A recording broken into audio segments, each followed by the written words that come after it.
You're watching Chilly Boy Productions. I'm Larry Chilly Boy Chilson, and today I'm joined by a special guest, Rachel from Rachel's Reviews. Yeah. So if you can't tell, I'm here in Utah. We're not at the usual setup. I'm here for Fan X visiting my friend Rachel. And this is actually not the first time we've done some videos in this little space here. So Yes. it's exciting to be back, huh? Yeah. Yeah.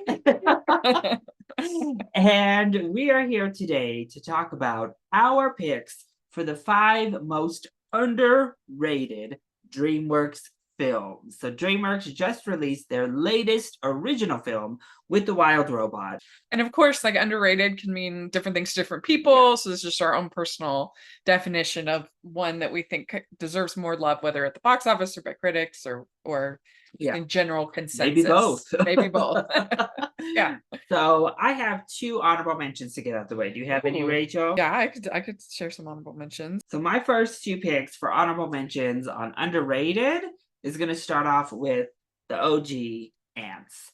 I really enjoy Okay. Ants. I've always really enjoyed Ants. I just never liked it quite as much as A Bug's Life. And I think Right. that's generally how the Yeah. public is. Just nobody really liked it as much as A Bug's Life, and they came out right next to each other. Right. But I enjoy a dark humor. It is very dark. It's very adult for their like out the gate type Well, of even just the voice cast, I mean Woody Allen and people like Jennifer that. Yeah. Lopez, and yeah, it's Yeah. wild, but It's I really big. enjoy it.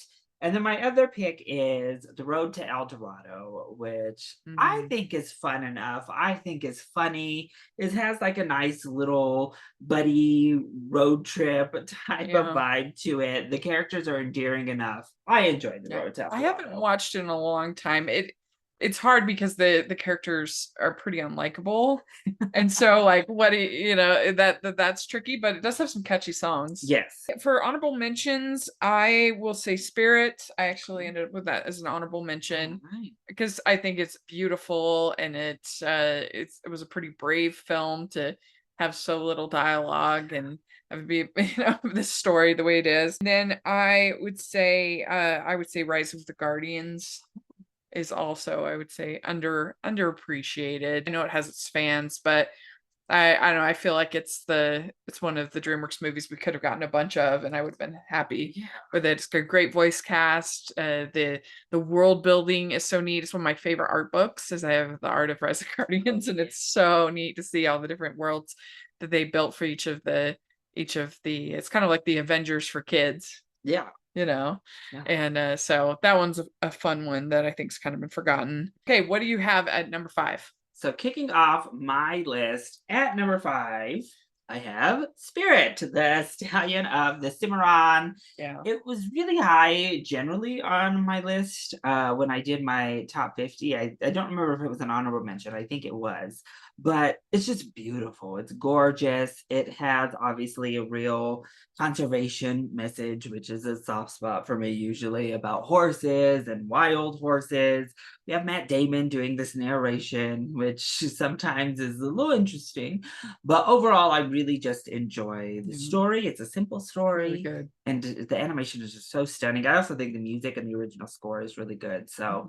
it's one that doesn't get talked about enough. It did get kind of a spin-off recently, but that's really the first time we had revisited the property in a long time. Well, my number 5 is actually from this year, if you can believe it. I have Orion and the Dark Oh, from this year. I think that this deserved way more love. It deserved to at least get a theatrical release. You'd think it was like this Megamind movie, which was atrocious. But this, I think it's as good as Inside Out 2. If not, it's right there. I mean, it's a very similar story. It's about a kid dealing with anxiety and how he's coming to terms with his anxiety, and anxiety is actually a character. I mean, it's very similar to Inside Out 2. And I certainly don't think one is like way better than the others. I think it's a solid, I think, interesting, sweet little film for kids, and should be a catalyst for some good discussion. I don't know, I just think it deserved more love than it got. yeah, it's definitely one. I enjoyed a lot of it. The ending, particularly, it went a little bit existential for what was happening. Well, it was Charlie Kaufman. It's I gonna knew, go. but It's gonna it do didn't that. go as existential as it could have with Charlie Kaufman. I will give Yeah. it that. But yeah, I it was don't know. I just don't. beautifully I don't think animated. it deserved to get dumped. You Beautifully know, animated. with no release, and I don't know. Yeah, It was yeah. better than that, in my opinion. Yeah, beautiful animation. I actually interviewed the composers who did the music. So Oh, if you want to listen to that, check it out on my channel. coming in at number 4 for me, I have Mr. Peabody and Sherman. Yes. I actually saw this at the drive-in for the first time when Oh, I you saw it did? upon release, and I remember thinking, "This is really fun, a really fun Yeah. idea, really fun concept." I thought the voice cast was really good. Obviously, we have, what's his name from Modern Family? Ty Burrell. Yeah, Ty Yeah. Burrell, who's really funny. Both of our lead characters are really endearing. The jokes land for Yeah. the most part. It's just a fun time. I don't know. Sometimes in these time travel movies, you can get Yeah. bogged down, or they can try to do too much, but it just worked. Yeah. And I just think it's a sweet little film that even upon release, it seemed nobody was really willing to give a chance, and that's a shame. It's one of those interesting movies because it has an IP, but it's like not a popular enough Yeah. IP to really. It only annoyed the people who love the IP, but there's not enough people to draw people in because it was just sort of like it was a project that should never have been made. They certainly shouldn't have spent so much money on it. But I agree, I have it higher on my list because I really love that one. I think it's so funny. So what do you have at So number with 4 yeah, then? number 4 for me is one that I champion. I even interviewed the director because I enjoyed it. I have Ruby Gilman, Teenage Kraken. I think that this got the mother-daughter dynamic right. Where for me, in Turning Red, the mother was shrill and I couldn't stand her. To me, this mom was reasonable, and I thought that they got that conflict and that dynamic right. And so I just really appreciated the teenage story and the coming of age story that it told. And I thought the character designs were charming, and I really enjoyed it. And it was definitely in the minority, but I did think it was underappreciated and underrated. So I knew it yeah. was coming. Yes. That was the one I knew she was going to have on her list that I didn't necessarily agree with, but I'm glad Ruby Gilman has her Yeah. fans out And like I there. said, if y'all are a fan, I interviewed the director and he was great. And it was another one that, if you are a fan, it really, I mean, I think it's the worst performing DreamWorks movie Yeah. ever at the box office. It just got dumped. Yeah. All So right. At number 3, I have your other honorable mention on my list. I have Rise of the Guardians. We were talking about this before. So this one is a little bit tough to gauge because there are so many people who really love it that it yeah. almost feels like it's not underrated. But Yeah. then you kind of step back, and if you ask just general people, half of them aren't even going to know, over half aren't even going to know what you're Especially if you talking think about. of it in the world of like superhero movies, I think it's totally underrated. Yeah, but it's such, like you said, we should have a series about this by Yeah. now. We should have had some spin-offs. At DreamWorks, as you'll see, we have a companion piece over for Rachel's channel about the sequels. Yeah. They make sequels willy-nilly at DreamWorks. They make a lot of them. And so, for this to not even get that treatment is really disappointing because it is a charming story.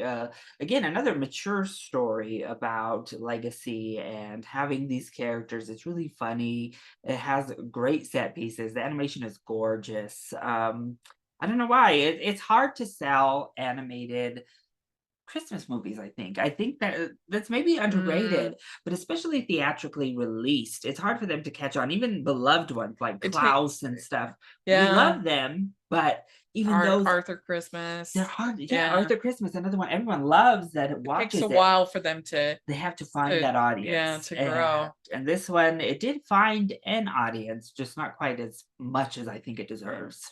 My number 3 is from the Aardman era of Okay. DreamWorks. I have Flushed Away. In number Okay. 3, I feel like even amongst those Aardman films, it's kind of forgotten. And it is pretty funny. It has good voice performances. I mean, Aardman is almost always solid.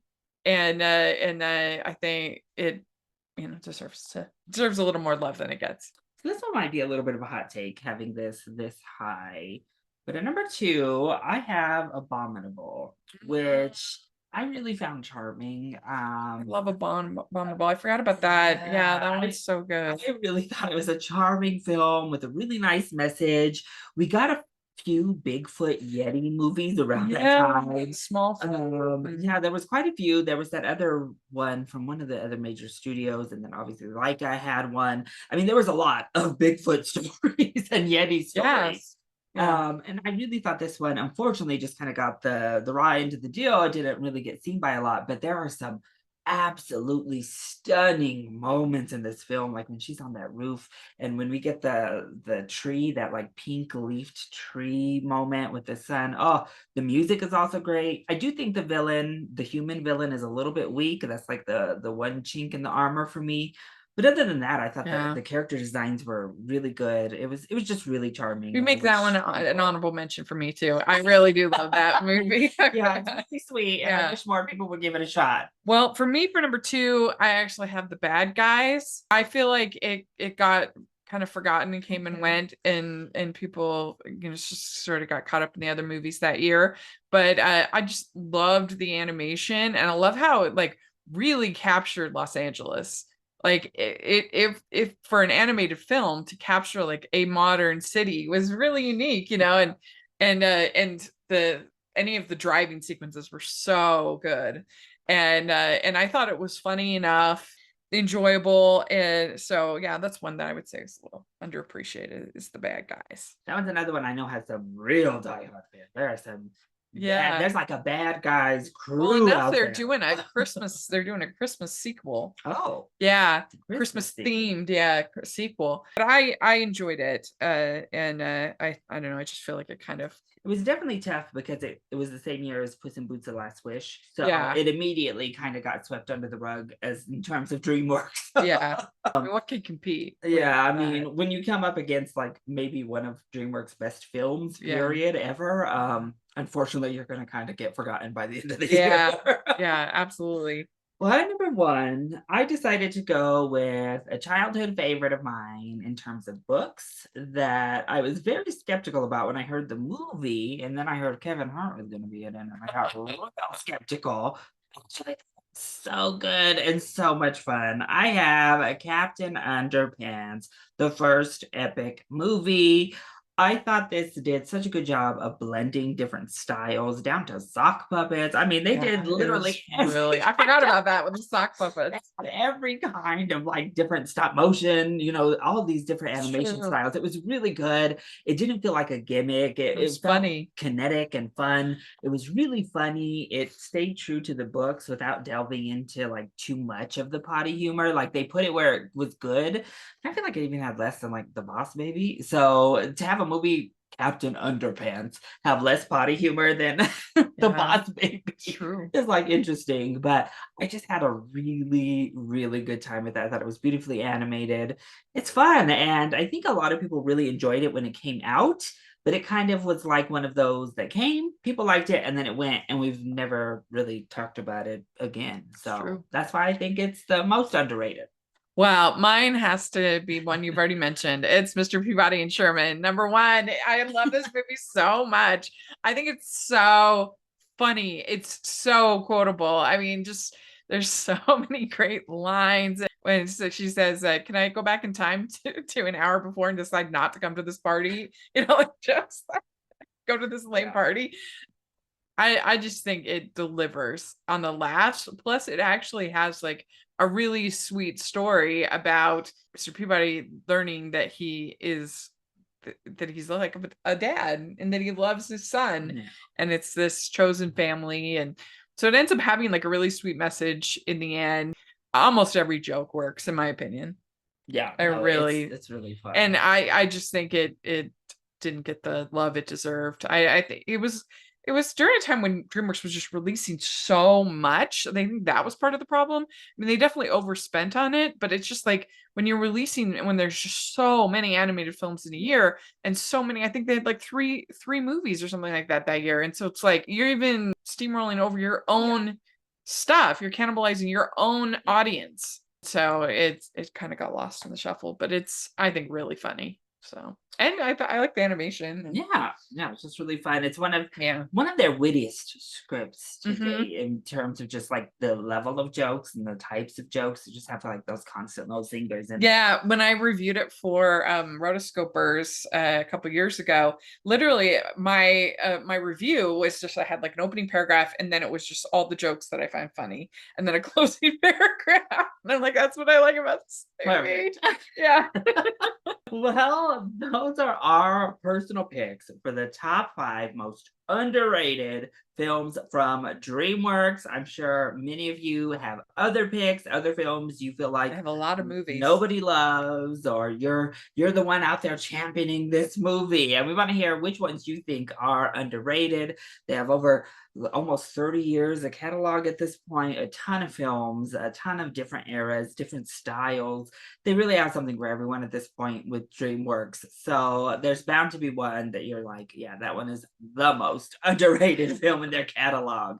Let us know either in the comment section down here, or you can hit Rachel up on her channel, or hit us both up over on Twitter. Now, Rachel, where can people find you? Yeah, you can find me at Rachel's Reviews all over the place. But like, and I do monthly Talking Disney episodes. I do Talking Animation episodes. I do weekly family movie night. Lots of fun stuff. So check it out. Perfect. And of course, if you enjoyed this video, make sure to hit that like button down below and subscribe to the channel so that you are always up to date on all of my latest videos. As always, I love you all so much for your continued support. Mwah. Thank you for watching, and we'll see you next time. Bye.